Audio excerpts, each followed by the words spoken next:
El pasado 29 de agosto, durante la conferencia mañanera de Palacio Nacional, se anunció una reforma constitucional que busca reducir el monto de lo que se ubicó como pensiones cuantiosas que han venido cobrando por décadas muchos exfuncionarios, sobre todo de alto nivel.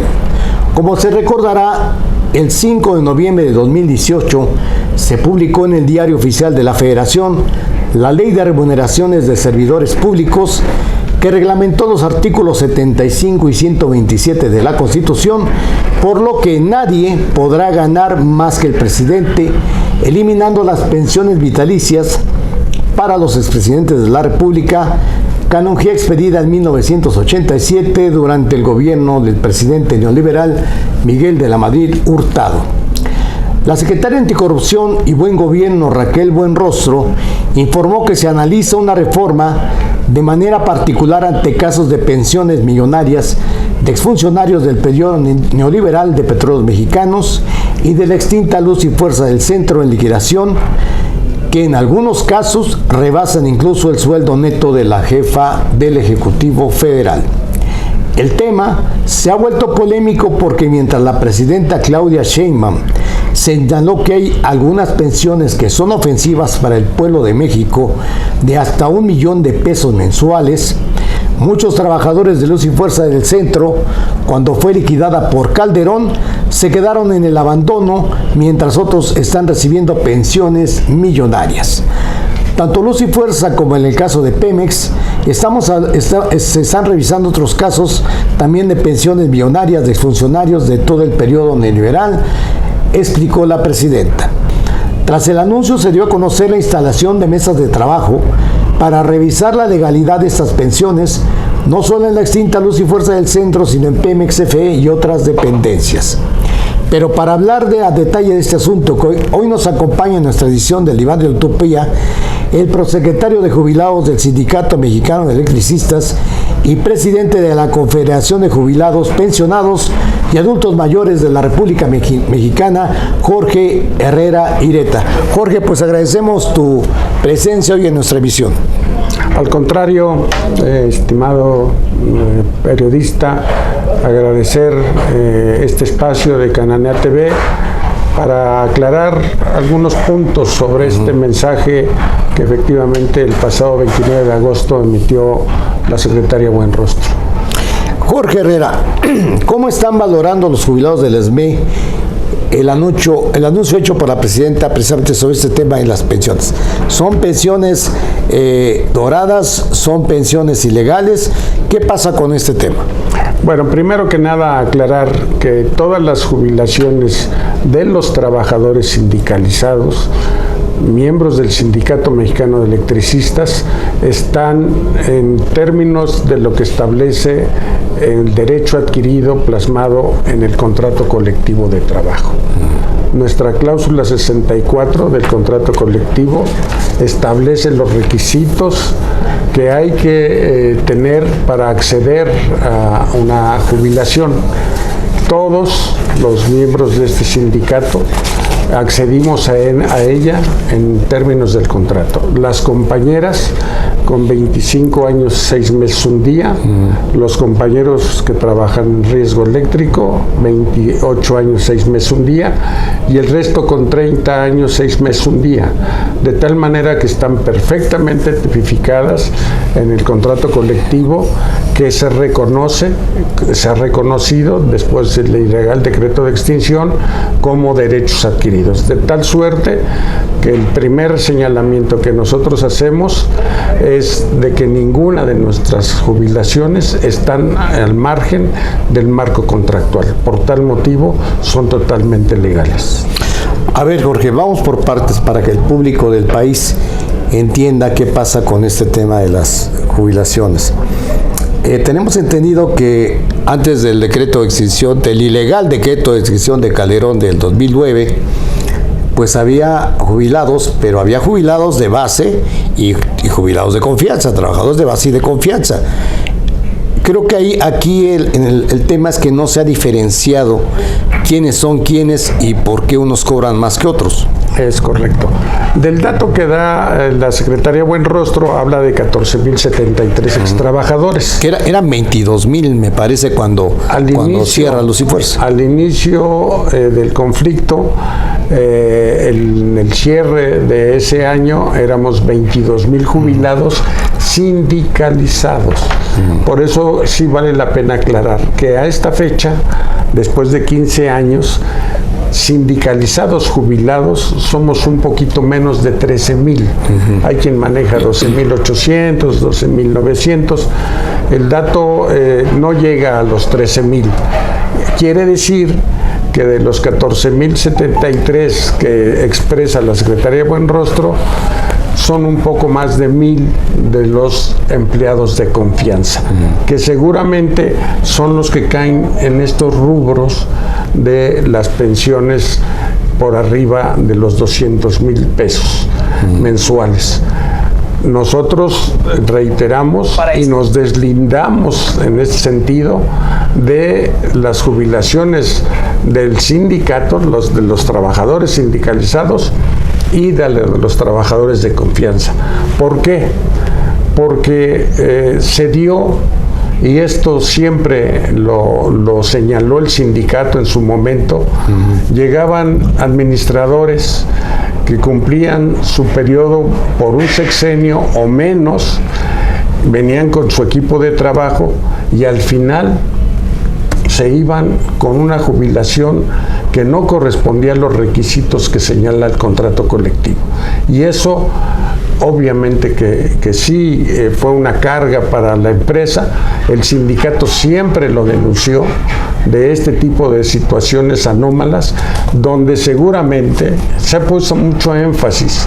Es uno que gana más de 1 millón y se ha mencionado reiteradamente que jubilaciones de 1 millón. Es uno. Y seguramente es un ex empleado de confianza, seguramente es un exdirector del cual no se ha dicho el nombre, y está bien porque ahí hay una cuestión de protección de datos personales, pero de repente se nos quiere echar en la misma bolsa a todos. Claro. Y sí, primero, nosotros rechazamos los dichos de la secretaria Buenrostro, y segundo, nos deslindamos de las jubilaciones de los empleados de confianza. Si fueron o no hechas en términos del contrato, lo tendrán que aclarar ellos. Nosotros defendemos la posición de nuestros compañeros sindicalizados, de los cuales aseguramos que sí fueron en términos del contrato colectivo de trabajo. Qué interesante lo que nos comenta Jorge Herrera, porque efectivamente, pues varios comunicadores se fueron al pasado y dijeron, ya vieron por qué cerraron Luz y Fuerza, porque era muy costoso, porque su presupuesto era mayor de la UNAM y todavía le siguen pagando pensiones muy altas a estas personas. Yo creo que aquí vamos, si me permiten, vamos a nuestro primer corte, pero creo, Jorge, vamos a seguir sobre ese tema porque es el punto medular de esto. ¿Quiénes son los que realmente cobraban pensiones doradas sin estar amparados en un contrato colectivo? ¿Y quiénes son los que tienen derecho a una pensión justa? Si me lo permite, amable auditorio, vamos a nuestro primer corte. Los invitamos a seguirnos a través de nuestras redes sociales que están apareciendo en pantalla. Regresamos.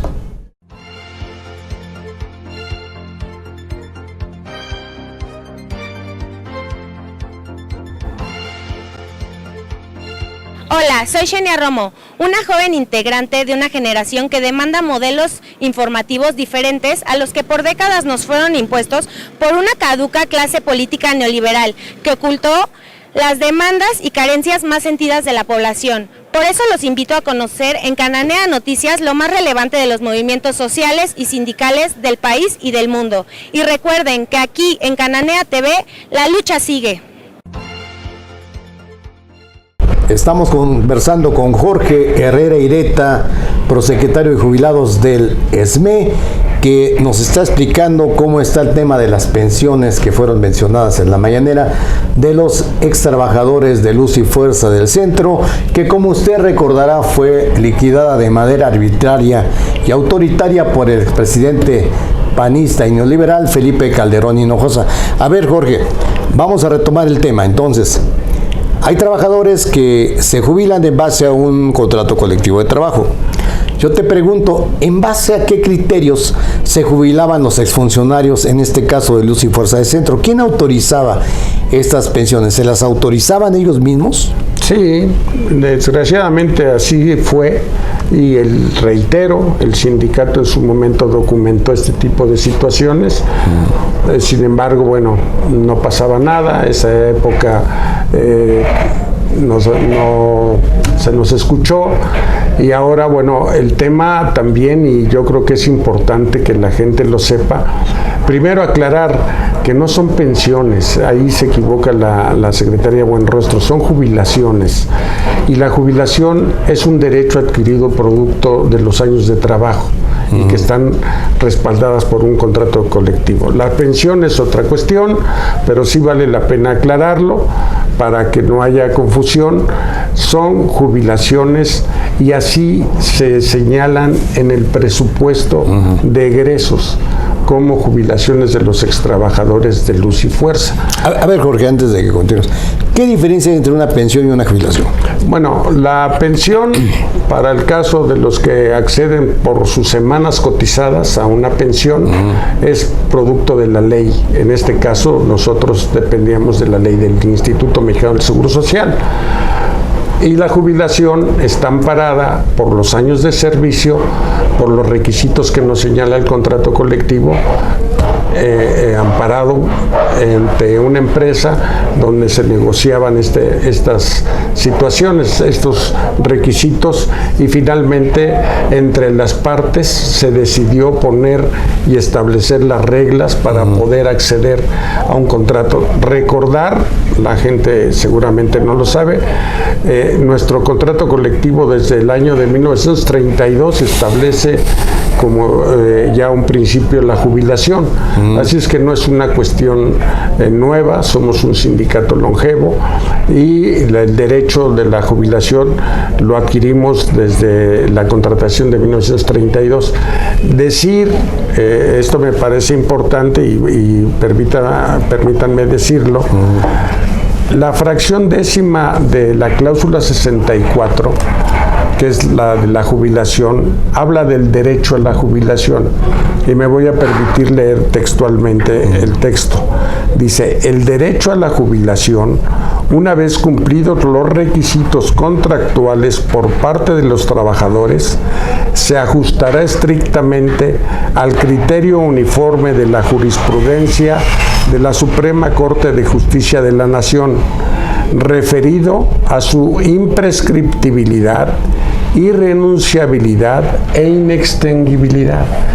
Ya hay una jurisprudencia de la Suprema Corte que define este criterio de las jubilaciones. Es imprescriptible, es irrenunciable y es inextinguible. Y nosotros lo plasmamos en esta fracción décima del contrato colectivo para darle protección a nuestros compañeros jubilados. Y hoy esta fracción décima toma una relevancia fundamental en este momento. Sí, como tú dices, a ver, aquí hay dos tipos de beneficios sociales. Está el contrato colectivo que establece las reglas, dice claramente quiénes son los trabajadores de base, pero persiste mi duda. A ver, si estos señores no tenían ni las semanas cotizadas ni tenían un contrato colectivo, ¿cómo es que se hacían beneficiados a una jubilación, una pensión? Pues no entiendo. ¿En base a qué? No, abusando de su condición de empleados de confianza de una empresa paraestatal. Sabíamos que venían funcionarios no por méritos, sino que venían designados por una cuestión de carácter político, y cumplían una función bien o mal cumplida, y con eso ellos consideraban que se hacían merecedores al derecho de acceder a la jubilación, cuando los requisitos de años de antigüedad, aquí no se habla de semanas cotizadas en el contrato, pero se habla de años, y en función de los años de trabajo se establecía una tabla, y en función de esa tabla se daban los porcentajes para acceder a la jubilación. Nosotros, reitero, documentamos que sin tener los requisitos establecidos en el contrato, muchos funcionarios se fueron con el 100% de la jubilación. O sea, de su último salario. De su último salario. Aunque hayan trabajado 4 o 5 años, con eso se iban.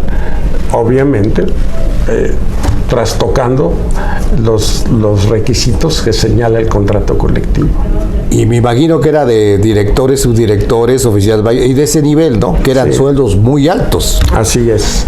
Y entonces, obviamente, esto golpeaba a las finanzas de la empresa, y por eso el sindicato, en cada revisión contractual, cada 2 años la teníamos, hacíamos este señalamiento. Pero bueno, hasta ahora resulta que se están fijando, se están dando cuenta y observando que no fueron en términos de lo que debe ser la legalidad. Y nosotros ahí no nos oponemos. Si finalmente en estas mesas que dice la secretaria Buenrostro que van a darse, bueno, nosotros de entrada también queremos participar en ella para aclarar cualquier situación. No hemos sido convocados. Y segunda, bueno, pues aclarar si se va a pasar por medio de una revisión personal, bueno, pues ahí se revisará, ¿no? Si se habla de un pase de supervivencia. Si eso fuera, nosotros no nos oponemos, ¿no? Como sindicato estamos claros que no violentamos nada, que estamos en términos de la ley, y que la acusación sí nos sorprende, primero por la oficina por la que proviene, de corrupción y buen gobierno, pues ya de entrada nos etiquetaron, ¿no? Y eso me parece que también es un error de la funcionaria, porque antes de que nos den oportunidad de aclarar la situación, por delante ya nos señalaron como crean la duda, crean una situación de que somos objeto de nuestras jubilaciones producto de cuestiones ilegales, y eso lo rechazamos tajantemente. Y qué importante, auditorio, lo que cita Jorge Herrera, porque, a ver, vamos aclarando el asunto. No es lo mismo un trabajador o una trabajadora que se sobaron el lomo 25, 30 años trabajando para que usted y todos tuviéramos electricidad en nuestros hogares, a un funcionario comodino que llegó 5 años, 4 años, llegó con ciertos sexenios y dice, bueno, pues yo cobraba 250,000, 300,000, mi cuate 180,000, mi familiar 150,000 y los jubilo. Creo que sí hay un asunto de fondo de justicia social que debe analizarse.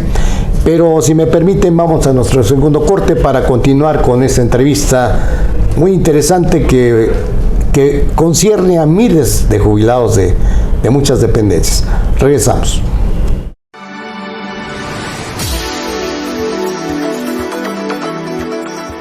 Amigos trabajadores y trabajadoras, soy el abogado laboral Pablo Franco Hernández. Les recuerdo que ustedes y yo tenemos una cita aquí en Barandilla Laboral, donde compartiremos opiniones sobre los temas que tienen que ver con el mundo del trabajo.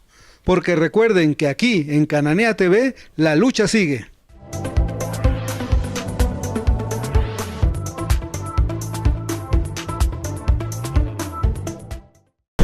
Ya estamos en nuestro último segmento de nuestra emisión de hoy del Diván de la Utopía, conversando con Jorge Herrera Ireta.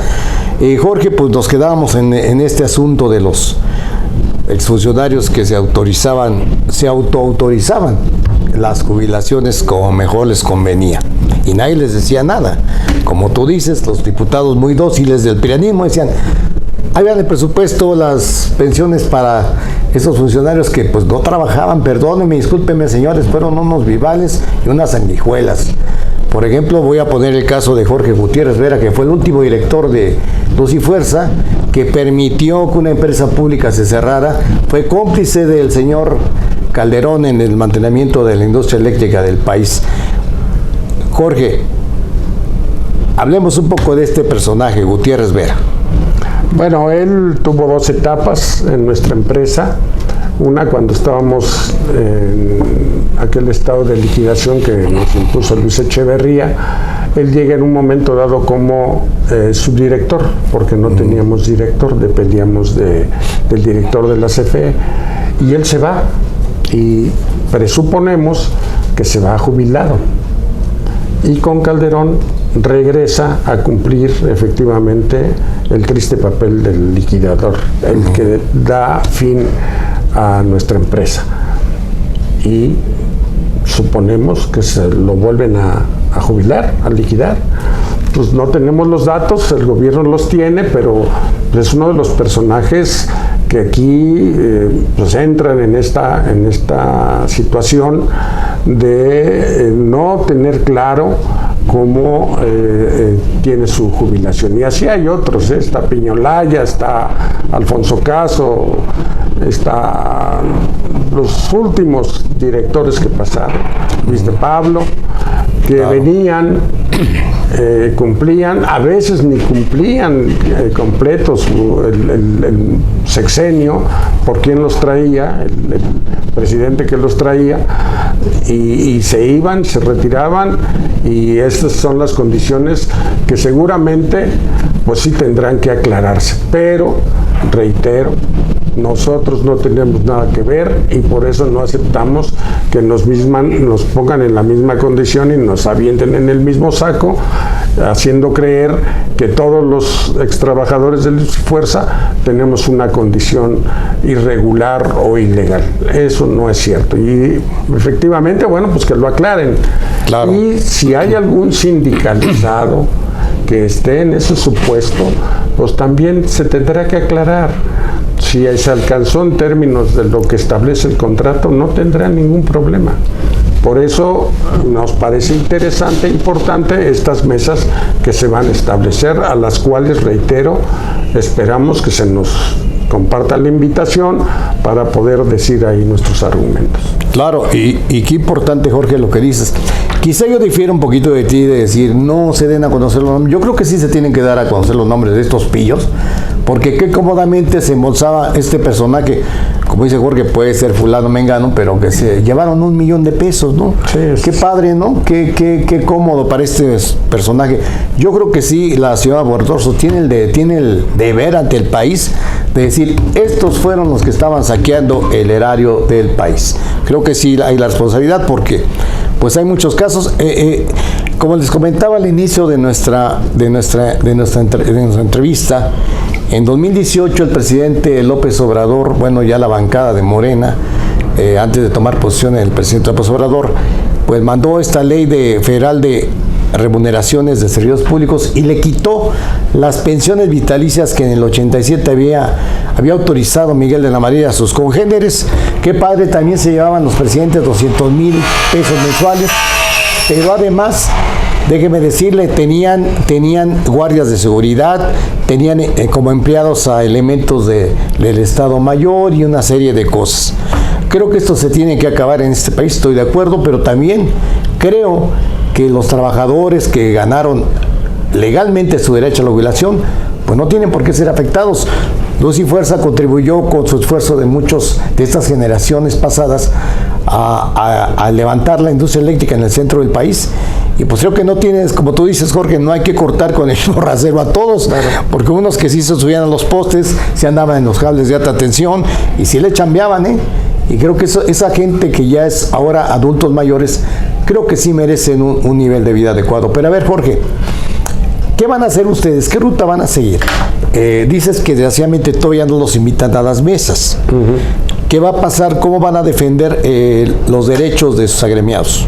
Bueno, en una primera instancia citamos a una reunión informativa el pasado miércoles, ahí definimos ya más o menos una ruta, pero nos estamos convocando para el próximo día miércoles 17 a las 12 horas a hacer una asamblea de jubilados, donde ahí vamos a definir la ruta política y jurídica de defensa de nuestra condición de jubilados. Aquí contaremos con la presencia de toda la dirección del sindicato, va a estar nuestro compañero secretario general, el compañero Martín Esparza, y va a estar el cuerpo jurídico para cualquier duda de carácter legal que surge en la asamblea pueda ser aclarada por el cuerpo jurídico. Y finalmente, y esperamos no llegar a ella, pues tendremos una ruta política. Si nos obliga, esperemos que no sea la situación, pero que nos tengamos que movilizar en defensa de nuestro derecho adquirido, pues lo vamos a hacer. Yo avalo lo que comentas. Nosotros contribuimos a la riqueza de este país a través del trabajo que desarrollamos en una empresa fundamental como es la empresa del sector eléctrico, que era nuestra empresa Luz y Fuerza del Centro, y ahí hay una plusvalía, ahí hay un dinero que los trabajadores dejamos con el esfuerzo de nuestro trabajo que hoy se nos pretende arrebatar y de ninguna manera lo vamos a aceptar. También quiero mencionar, no se han iniciado las mesas de trabajo, pero sí estamos pendientes y esperamos que en el momento en que se dé este inicio vamos a solicitar que se nos considere para ahí fijar nuestra posición. La defensa de nuestras jubilaciones, esto lo quiero reiterar a los compañeros jubilados, a todos los compañeros jubilados que aún estamos con vida, cerca de 13,000, la única garantía de defensa de nuestro derecho adquirido es el Sindicato Mexicano de Electricistas. Cualquier otra situación que haya por allá afuera no tiene la condición que tenemos como sindicato. Hoy, aún más, con la reciente toma de nota que le entregaron al compañero secretario general y a los compañeros que salieron electos. Todos los miembros de la dirección del sindicato, incluyendo un servidor, tenemos toma de nota de tal manera que somos los legalmente obligados para defender los derechos adquiridos de nuestros compañeros. No hay otra ruta, es el Sindicato Mexicano de Electricistas y eso los convocamos. Acompáñenos el próximo miércoles 17 a las 12 horas. Pues auditorio, ya escuchamos la voz autorizada de los jubilados del ESME. Ya nos ilustró Jorge Herrera por qué no debe de igualarse esta aseveración del gobierno federal en cuanto a privilegios. En lo personal, sí les digo, auditorio, aquí en Canal TV hemos estado pendientes a que los derechos de los trabajadores jubilados y en activos no sean conculcados, no sean agredidos. Y sí lo creemos desde aquí y nos unimos al reclamo de la presidenta de que se tiene que acabar con los privilegios de estos pillos, estos vividores que no son trabajadores de base, insisto, son empleados de confianza que abusaron no solamente en Luz y Fuerza, en Pemex, en CFE, y se despacharon con la cuchara grande sin que usted, yo y millones de mexicanos estuviéramos enterados que los señores vivían a cuerpo de rey a costillas de nuestros impuestos. Soy su amigo León Montesinos y les recuerdo que aquí en Cananea TV la lucha sigue.